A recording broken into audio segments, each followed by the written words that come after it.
Јас сум Катерина Цаневска-Арсовска, правник по образование, новинар по знаење и умење. И бидејќи А1 ја затворија,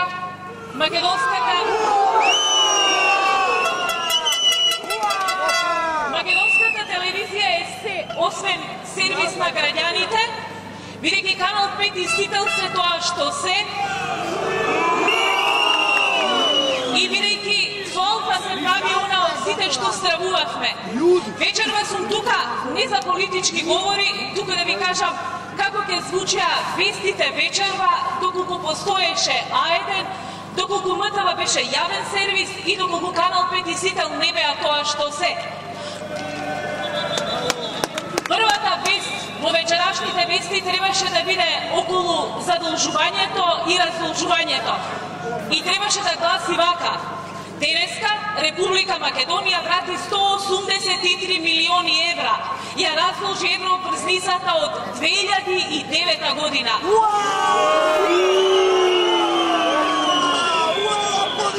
Со каматна ставка од 9,8%, ова е најскапиот кредит на Република Македонија.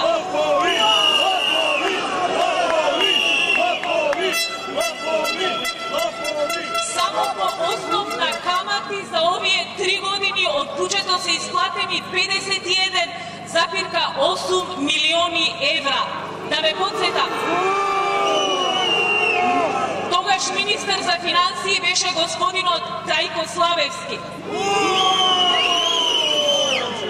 Таа година можевме да се раздолжиме или со задолжување со скапа евроврзница, или со договор со Меѓународниот монетарен фонд. Македонската влада тогаш се одлучи за скапата евроврзница. Денеска министерот за финансии Зоран Ставревски изјави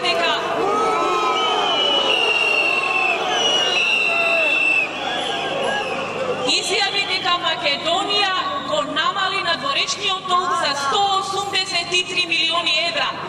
Сепак, министерот за финансии не кажа дека според последните податоци на Народна банка, надворешниот долг на Република Македонија надмина 5 милиарди евра.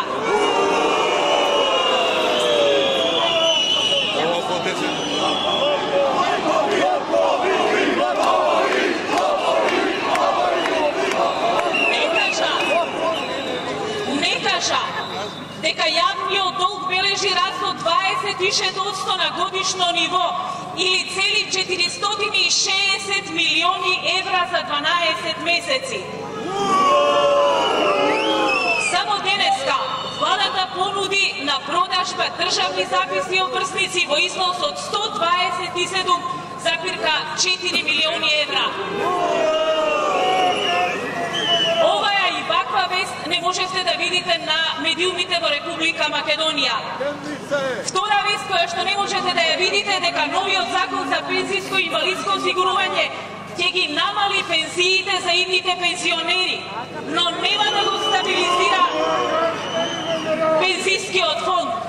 Пензиите за идните пензионери ќе се пресметува на пониска основица. Ова е втората вест. Третата вест која исто така не можете да ја чуете е дека трошоците на живот и лична потрошувачка пораснаа за 4,7% во декември.